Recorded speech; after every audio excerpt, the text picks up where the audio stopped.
va a hablar sobre enfermedad periodontal y unos puntos muy especiales y específicos que tenemos que conocer, ¿verdad? Sí, ¿cómo estás, Paulina? Muy bien, bienvenido, gracias por Gracias por aceptar. invitarme. Platícanos, doctor, ¿qué es la enfermedad periodontal? Bueno, para nuestros compañeros, principalmente la enfermedad periodontal es una de las enfermedades más comunes en la población en general porque principalmente se genera por la falta de higiene dental, que es algo de lo que estamos todos los días los odontólogos trabajando siempre. Entonces, es algo constante, ¿sí? ¿Cuáles son las causas? Bueno, como te digo, la principal causa es la falta de higiene, más que nada la falta del uso del hilo dental. Pero obviamente también a los pacientes no acudir a sus revisiones periódicas cada 6 meses con el odontólogo, perdemos este control, ya que la enfermedad periodontal es un daño acumulativo que va incrementándose en nuestras encías y en todos los tejidos de soporte de nuestros dientes. Ok, porque el puro cepillado no quita, no remueve toda la placa. No, es un mito. La mayoría de los pacientes tienen la tendencia a comprar cepillos dentales demasiado agresivos, demasiado abrasivos, pensando que una técnica de cepillado más fuerte va a ayudarnos. Pero la realidad aquí es que el tan simple hilo dental es una herramienta muy, muy útil que limpia cada espacio entre nuestros dientes, zona en la cual el cepillo jamás va a llegar. Ningún cepillo dental ni con 1000 cerdas. Jamás.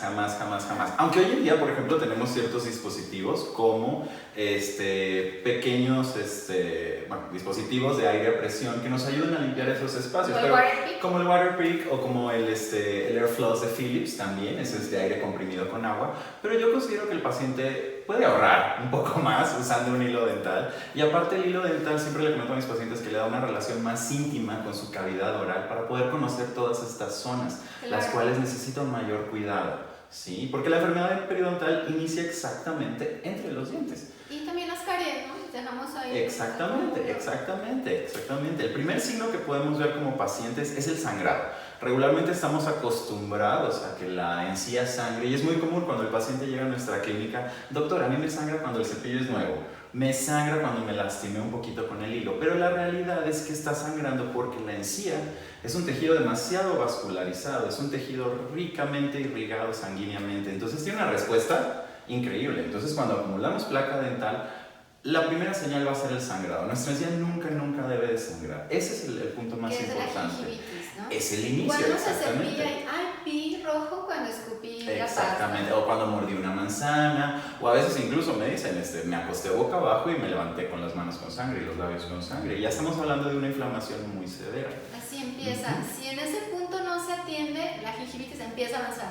Empieza a avanzar, exactamente. Una gingivitis, como tal lo dice el término, es la inflamación generalizada de la encía. El primer signo: enrojecimiento, ardor a veces, aumento de volumen, un poco de inflamación, pero primero el sangrado. Ese es el esencial. Ahí ya sabemos que tenemos que visitar a nuestro odontólogo. Que algo no está bien. Que algo no está bien, es lo que decíamos una vez de que si, no sé, nos estuviera sangrando el oído, claro que iríamos corriendo. Está como el meme de las manos. Te lavas las manos con jabón y ves que están sangrando, pero no haces nada. ¿Y la encía qué pasó? Sí, claro. Te estaría sangrando un oído y estarías corriendo al otorrino.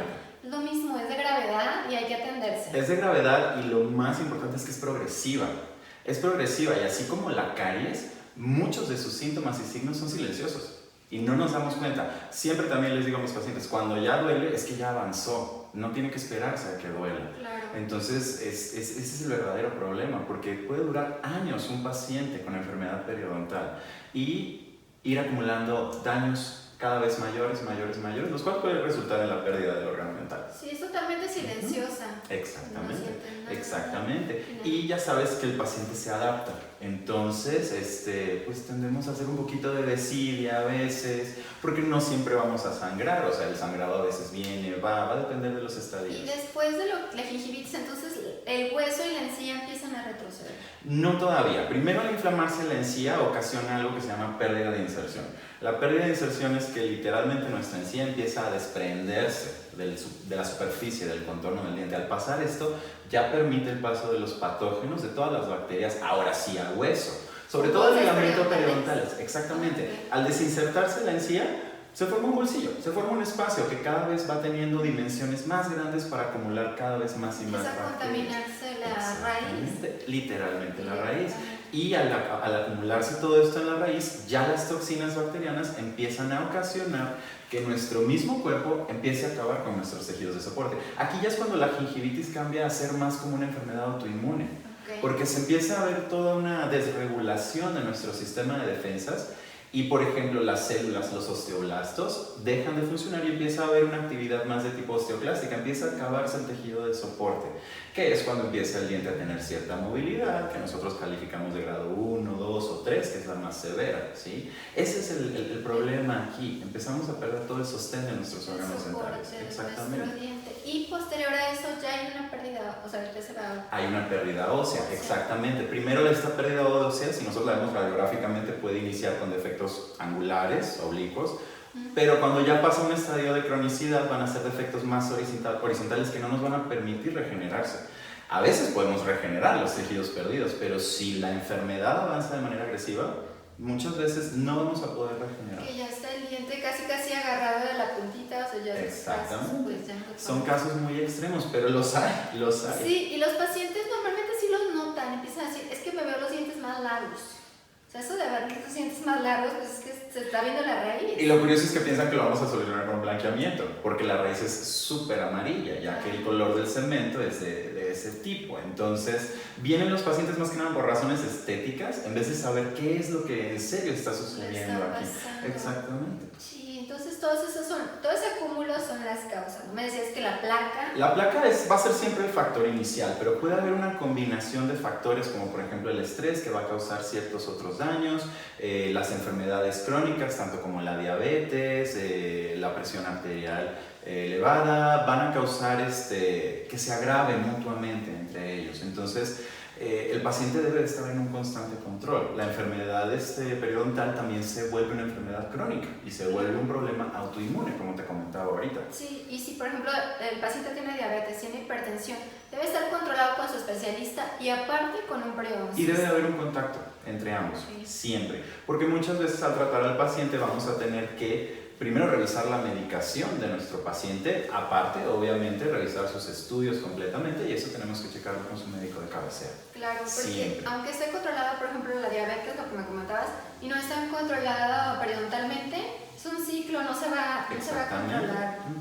Van a estimularse a agravarse unas a otras, no va a haber un funcionamiento correcto para poder procesar la insulina, y por el lado de la enfermedad periodontal en la cavidad oral no va a haber una cicatrización óptima para el mismo proceso del cuerpo. Entonces están mutuamente agravándose entre ellas, así es. Igual como lo que es la hipertensión, personas con problemas de corazón tienen que estar regulados periodontalmente. También, por la cantidad de bacterias que se van al torrente sanguíneo. Exactamente, está comprobado por estudios que las bacterias tienden a migrar por el torrente sanguíneo y pueden causar problemas en otras zonas del cuerpo. Bacterias que no tenían nada que hacer ahí van a estas áreas, y es todo por estos depósitos localizados que tenemos, las tan famosas bolsas periodontales, que tenemos acumuladas en diferentes zonas de nuestra boca. Y se nos olvida a veces que todo está conectado, que la boca está conectada a todo nuestro organismo. Así es. Y cualquier cosa que pase ahí, cualquier infección se va a pasar a otros tejidos, a otras zonas, a otros planos. De hecho, casi la mayoría de enfermedades crónicas incluso tienen manifestaciones orales. Entonces,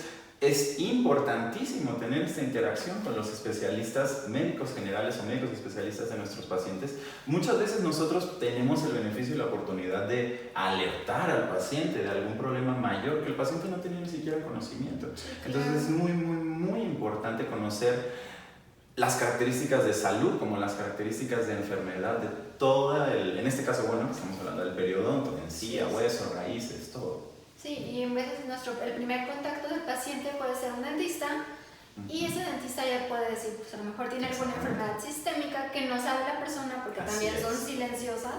Es la importancia de ir cada 6 meses Importantísimo. Cada 6 meses creo que es el mínimo, ya que incluso hay pacientes que tienen que ir cada 3 o 4 meses. No todos los casos van a ser iguales, pero siempre es importante el constante contacto con el doctor. Si tenemos un coche y le vamos a dar mantenimiento, ¿por qué no le vamos a dar mantenimiento a nuestros hermosos dientes? Por favor, son los que nos ayudan a sonreír y a comer, y a disfrutar todo. Sonreír, todo. Sí. También otra causa sería hereditaria. Los factores hereditarios también son muy importantes reconocer aquí. Regularmente cuando las pacientes femeninas no están reguladas durante el periodo de gestación, los mismos problemas bacterianos, todas las toxinas, los procesos inflamatorios pueden alterar incluso el periodo de gestación. Hay estudios que relacionan la enfermedad periodontal con el parto prematuro. Entonces, una mujer embarazada tiene que recordar siempre que los cambios hormonales que van a tener van a llevar su cuerpo, en este caso en la cavidad oral, va a llevar siempre a un estadio proinflamatorio. Una mujer va a ser más susceptible que un paciente del género masculino cuando estamos en estos periodos, cuando está la menopausia, por ejemplo, cuando está el embarazo, cuando hay enfermedades, por ejemplo, tiroideas en el caso del género femenino, o cuando simplemente está el periodo de una mujer. Menstrual. Exactamente. Son una cantidad de hormonas. Es muy importante. De hecho, según la OMS, la mujer tiene un mayor índice de probabilidades de padecer las enfermedades crónicas, generalmente hablando. Sí. Entonces, una mujer debe de tener muchísimo cuidado, muchísimo cuidado. Y esto va a intervenir en que el producto, el bebé, pueda tener ciertas características de susceptibilidad a ciertas bacterias específicas. Muchas veces vemos pacientes que nos certifican que tienen un excelente hábito de higiene, lo podemos verificar, pero sin embargo son pacientes que tienen defectos periodontales, son pacientes que todavía tienen sangrado, son pacientes que tienen profundidades al sondeo muy grandes y son pacientes que simplemente son susceptibles más que otras personas. Claro. Y son pacientes que deben de tener un mayor control también. Sí, y que normalmente si mi mamá perdió dientes, seguramente hay que revisarse porque puede haber algún factor. Exactamente, eso es algo que debemos de relacionar siempre. Y nosotros como odontólogos siempre debemos de preguntar. Debemos de decir, ¿cómo fue tu mamá? ¿Cómo fue tu abuelita? ¿Usan prótesis? ¿Cómo les fue? ¿Cómo estuvieron ellos durante su desarrollo? Y una cosa importantísima, la enfermedad periodontal suena muy feo decirlo o a lo mejor desesperanzante, pero es que no se cura. Un paciente siempre va a quedar susceptible a la enfermedad periodontal. Cuando llega un paciente, lo tratamos, pasamos de una etapa aguda a una etapa ya de remisión, de control, hay algo que se llama reducción del periodonto. Como todos estos tejidos de soporte se afectaron, al terminar el proceso inflamatorio se reducen las dimensiones. Si nosotros teníamos una inserción a cierto nivel cercano a la unión cemento-esmalte, esa inserción se va a reducir al momento de desinflamar y al momento de haber habido toda esta pérdida ósea. Entonces un paciente va a quedar con dimensiones reducidas de su periodonto generalizadamente. Entonces va a ser un periodonto que va a ser susceptible. Si el paciente vuelve a descontrolarse, la enfermedad va a regresar y va a regresar de manera más agresiva. Es como una diabetes. Un paciente se descontrola, vamos a tener problemas. Es lo mismo con todas las enfermedades crónicas. Entonces, por ejemplo, una enfermedad periodontal no lo puedes dar de alta al paciente. O sea, tienes que estar siempre... Como te digo, no es de alta, es de remisión. O sea, es decir, estás ahorita en control, pero... en lo personal yo lo que hago con mis pacientes es pasarlos a un lapso de revisión de 3 meses, luego cada 4 meses y luego ver si los puedo pasar ya cada 6 meses como un paciente de control normal. Pero esto va a depender de la técnica de cepillado y de lo que nosotros interactuemos con nuestro paciente. Y es un paciente que siempre va a tener que ir al periodoncista. Siempre. No quiero hacer menos a nuestros compañeros odontólogos generales, pero es muy importante porque el periodoncista es quien va a tener la capacidad de poder tomar un periodontograma y es el que va a llevar tu control en una historia clínica. A veces los odontólogos generales no checamos tan específicamente los depósitos. Deberíamos de hacerlo, o al menos las zonas específicas, molares, centrales, pero sí, en definitiva es muy importante que el paciente siga en control con un periodoncista. En cuestiones de causas de estrés, me dices que es el bruxismo, ¿no? Es una de las principales. En sí tienen que combinarse tanto el bruxismo como la presencia de placa dentobacteriana. Como entidades aisladas van a generar ciertos daños y tenemos los grupos de dentistas que nada más echan la culpa al bruxismo y otros que echan la culpa nada más a la enfermedad periodontal. Lo que causa la combinación de ambos era, como te decía, la pérdida de inserción. Son las tan famosas recesiones, que el diente empieza a verse largo, que empieza a verse amarillo. El bruxismo, todas estas fuerzas oblicuas debilitan mucho la zona de la unión cemento-esmalte, donde ya acabó la corona y empieza la raíz del diente. Se debilita la inserción del margen y al combinarse con los productos bacterianos de la placa que encontramos siempre ahí, la pérdida de inserción se vuelve más y más agresiva. Entonces empieza a avanzar y empezamos a tener una pérdida no solo del tejido blando, como le decía, pero también del hueso. Y la zona regularmente más afectada es la parte labial, es la parte vestibular. porque son las tablas más delgadas del hueso. Ok. Siempre tienden a afectarse un poco más. Se alcanzan a ver. Siempre, siempre. Se van a ver. Y lo lamentable es que el paciente, como te digo, viene por problemas e inquietudes estéticas, más que por decir, ¿qué le está pasando a mi diente en salud? Exactamente. Por entender su proceso. Así es, y honestamente, prácticamente el casi 85-90% de la población tiene recesiones, en general, al menos una, pero la tiene. Sí, está pasando. Sí, la enfermedad periodontal está presente constantemente. Es que no podemos decir que enfermedad periodontal nada más va a ser una boca sucia. No, es como te digo, una combinación de factores que generan muchísimos defectos en los tejidos de soporte. Ok. Sería como yo creo que después de la caries sería como la más común. Yo creo que están iguales. Yo creo que están iguales, honestamente. Creería yo que están iguales, porque con la caries también tenemos casi los otros problemas. Casi el 99% de la población podemos tener una bolsa periodontal. De hecho, estoy seguro que el 99% de la población tiene al menos una sola zona con una profundidad de 4, 5 o a veces 6 milímetros. Y no lo toman en cuenta o no ha habido ninguna molestia fuerte, ¿sabes? O a lo mejor le iré comentando, oye, mira, aquí tienes un problema. Exactamente. El paciente no sabe. Así es. Entonces ya hablamos de los pacientes que son más propensos. Entonces ya después de todo eso, ¿cuál es el tratamiento? Bueno, el principal tratamiento, volviendo al punto inicial, o sea, nunca dejen de ir cada 6 meses al odontólogo, pero puede variar desde un control semestral de una limpieza normal de remoción de sarro supragingival, pulido con una pasta con flúor, un control normal, o limpiezas de siguiente nivel, las cuales ya se hacen bajo anestesia localizada, ya que en estas limpiezas vamos a entrar a esas profundidades de 6, 7, 8, 9 milímetros. Entonces son zonas que se vuelven sensibles para el paciente y son sesiones que de preferencia vamos a tener que trabajarlas por partes, ya que el paciente se puede cansar un poco. De este tipo de limpiezas tenemos dos, una que es no quirúrgica y una que es quirúrgica como tal. Cuando es quirúrgica, obviamente estamos hablando de que la enfermedad avanzó a un estadio mucho mayor y los defectos son muchísimo más grandes, por lo tanto vamos a tener que abrir, literalmente. Vamos a tener que visualizar clínicamente y poder remover todo lo que tenga que ser removido. Y en estas instancias, de ser posible, podemos regenerar también, aprovechando estas etapas quirúrgicas, ¿sí? En las zonas que se pueden. Exactamente. Se puede inclusive colocar encía, ¿verdad? Así es, tenemos diferentes tipos. Hay injertos óseos, ya sean que vengan de animal o que vengan de humanos también, o como tú dices, injertos gingivales, ya sean libres o injertos de tejido conectivo para mejorar la encía, darle un mayor grosor, un mayor espesor.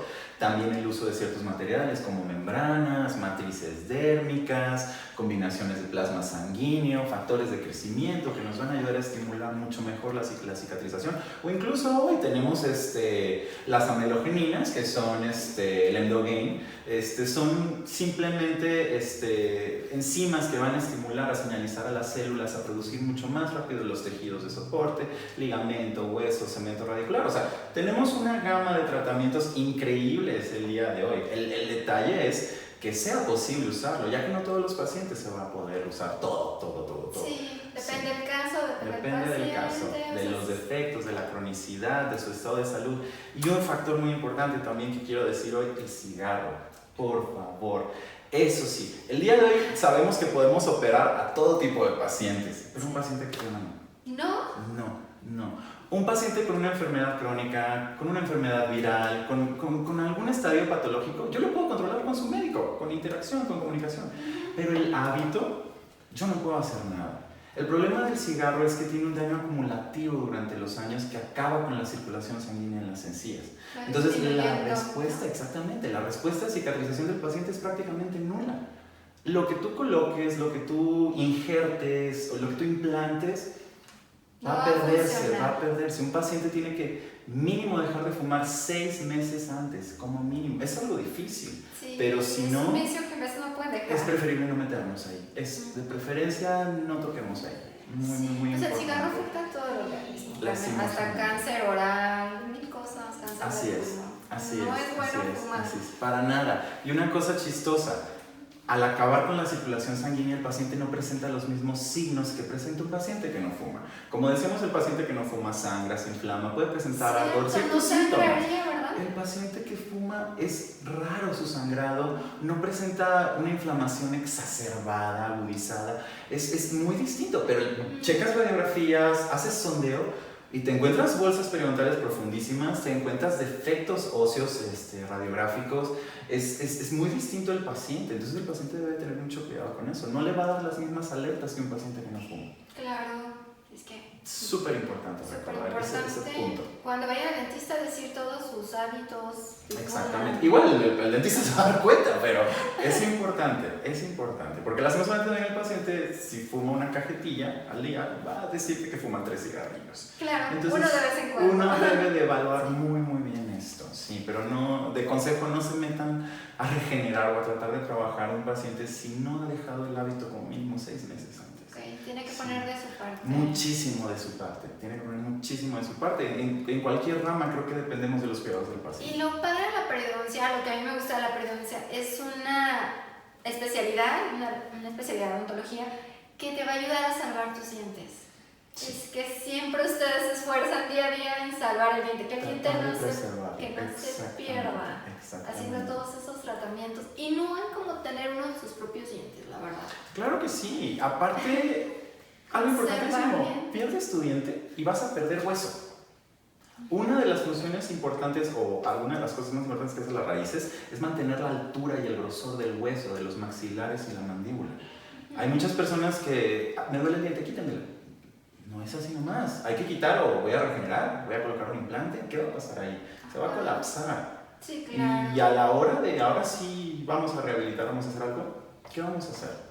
No podemos pensar nada más en perder órganos dentarios, hay que preservar, hay que mantener. Sí, ves, por fácil me duele, es una endodoncia, es esto, no, sácamelo, en verdad, no hay que tratar de preservar lo más que se pueda nuestros dientes. Así es. Porque, pues, a fin de cuentas, masticar con una prótesis no es como masticar con nuestros dientes. Para nada. Ya, así es que hay que preservar los pocos o muchos que tengamos. Así es. Y que no se vayan de boca. Y es que incluso altera tu cara, pierdes dimensión vertical, pierdes la dirección, la relación céntrica, o sea, se altera tu fisionomía facial. ¿Por qué vamos a llegar a estos puntos?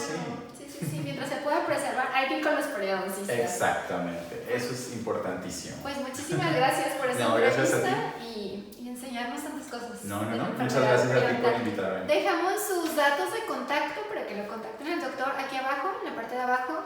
Y pues muchísimas gracias por todo. Hasta luego. Cualquier duda, escríbanle. Hasta Adiós, luego. bye.